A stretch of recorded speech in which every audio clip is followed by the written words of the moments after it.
یہ فرمائیے گا 7-5 کے تناسب سے حتمی فیصلہ آ گیا مخصوص نشستوں کا. پہلے دن سے کچھ معاملات اسی طرف جاتے ہوئے دکھائی دے رہے تھے.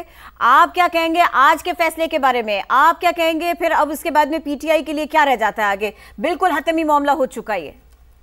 جی دیکھیے، میرا کہنے کا مقصد یہ جو ہماری پی ٹی آئی کی جو ان کی ٹیم تھی جو کہ آرگیو کر رہی تھی، انہوں نے اس چیز کو نہیں سوچا کہ نظر ثانی میں کس چیز پر آپ کو ضرور اپنی ایمفسائز کرنا چاہیے. جو نظر ثانی میں جس چیز کو ایمفسائز کرنا چاہیے وہ یہ کہ اس میں فنڈامنٹل ایررز تھے، بیسک ایررز تھے ججمنٹ میں پرانی میں، وہ انہوں نے نہیں کی، اس پہ ایمفسائز نہیں کیا. مثلاً ایک ایرر یہ جو تھی کہ آپ ایک ڈیموکریسی ہیں اور اس میں اگر عورتوں کی ریپرزنٹیشن نہیں ہوتی، اگر اقلیت کی ریپرزنٹیشن نہیں ہوتی تو وہ ڈیموکریسی بہرحال وہ صحیح ڈیموکریسی نہیں ہے، وہ الیکشن صحیح نہیں ہے. ایک یہ ایسی چیز تھی جس کے بیسس پر وہ ایمفسائز کر سکتے تھے کہ جو وہ ججمنٹ تھی وہ صحیح تھی اور نظر ثانی کی ضرورت نہیں ہونی چاہیے، لیکن اس پہ کسی نے بات نہیں کی. یہاں پہ جارحانہ انداز تھا، وہ زیادہ ججز کے خلاف باتیں کر رہے تھے بجائے اس کے کہ ان چیزوں پر بات کر رہے تھے، اور اس چیز کی وجہ سے اس کی وجہ سے میں وہ رہ گئے. حالانکہ ٹیکنیکلی تو بہرحال جو ججمنٹ تھی اس میں نقص تھے اور بہت سے نقص تھے، لیکن جو اس کو نظر ثانی والی بات ہے وہ چیز انہوں نے صحیح طریقے سے اس کو آگے نہیں ہوئی. اور اسی لیے شاید یہ ریمارکس بھی سامنے آئے، بینچ کو یہ ریمارکس بھی دیے انہوں نے کہ دراصل غلطی تو پی ٹی آئی کے وکلا کی ہے جن کو مزید تربیت کی ضرورت ہے، ایسا کہنا پڑا. آپ یہ فرمائیے گا معاملہ تو وہیں سے صاف ہو گیا تھا کہ جب سنی اتحاد کونسل کی بات سامنے آئی تھی کہ انہوں نے تو حصہ ہی نہیں لیا تھا ان سارے کے سارے معاملات میں. آپ کا کیا کہنا ہے اس بارے میں؟ جی بالکل، کیونکہ دیکھیے جو سنی اتحاد کونسل نے تو حصہ ہی نہیں لیا تھا، وہ پارلیمنٹری پارٹی تھی ہی نہیں.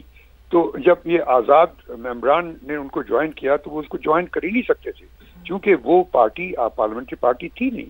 تو ان کا سٹیٹس آزاد کے بجائے پی ٹی آئی کا دے دینا یہ میرے خیال میں اس میں یقیناً نقص تھا.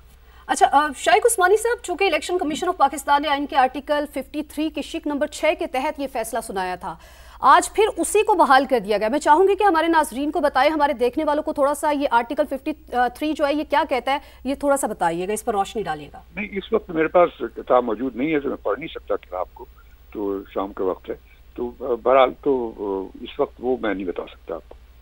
اور پی ٹی آئی کا آنے والا جو سیاسی مستقبل ہے اس پر تھوڑی سی روشنی ڈالیے گا.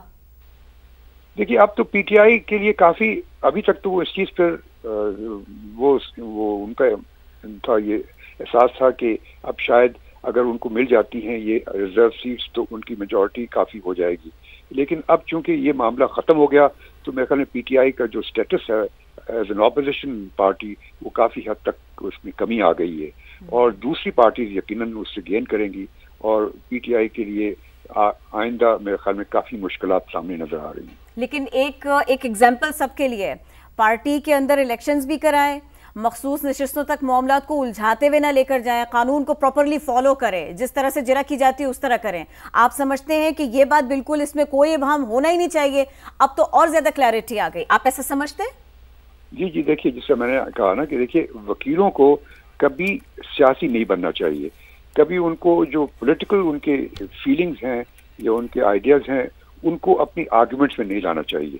ان کو صرف جو وکالت میں جو آرگیو کرنا چاہیے وہ صرف قانونی پوائنٹ پہ آرگیو کرنا چاہیے، اور اگر وکیل یہ بھول جاتا ہے تو یقیناً اس کو نقصان ہوتا ہے. تو میرے خیال میں یہ پی ٹی آئی کے جو وکلا تھے وہ زیادہ ایموشنل تھے، زیادہ جارحانہ تھے. ٹھیک ہے، آپ کے خیال میں پی ٹی آئی کے جو وکلا تھے وہ زیادہ ایموشنل تھے. شائق عثمانی صاحب آپ ہمارے ساتھ موجود رہیے گا، حافظ احسان صاحب اور زیغم خان صاحب بھی ہمارے ساتھ موجود ہیں، ان کو بھی شامل گفتگو کرتے ہیں. حافظ احسان صاحب سب سے پہلے آپ کی طرف آئیں گے، آپ کہیے گا کہ آج جو فیصلہ سنایا گیا ہے اگر ہم اس سارے پروسیس کو دیکھیں تو آپ کو کہاں پر لیگ دکھائی دیتا ہے؟ بسم اللہ الرحمن الرحیم. میں اس فیصلے کو 3 اینگل سے دیکھتا ہوں. ایک اس اینگل سے یہ دیکھتا ہوں کہ اس کے اندر کس حد تک پولیٹیکل اسٹریٹجی یا ایک legal strategy P T I کی کیا تھی. دوسرا میں اس اینگل سے دیکھتا ہوں کہ آپ نے جس پروسیس کو اڈاپٹ کیا اس کے اندر کانسٹیٹیوشنل اسکیم کیا تھی. اور تیسرا یہ ہے کہ جب آپ اس کانٹروورسی کو الیکشن کمیشن آف پاکستان یا ہائی کورٹ یا سپریم کورٹ کے اندر لے کے گئے تو آپ کا کیس کیا تھا. تو فرسٹ یہ ہے کہ بنیادی طور پہ میں سمجھتا ہوں کہ پی ٹی آئی نے ایز اے پولیٹیکل پارٹی بہت بڑا بلنڈر کیا کہ جب کانسٹیٹیوشنل اسکیم آرٹیکل 51 یا آرٹیکل 106 یا سیکشن 104 یا اس کے بعد آپ کا رول 94 بڑا کلیئر تھا کہ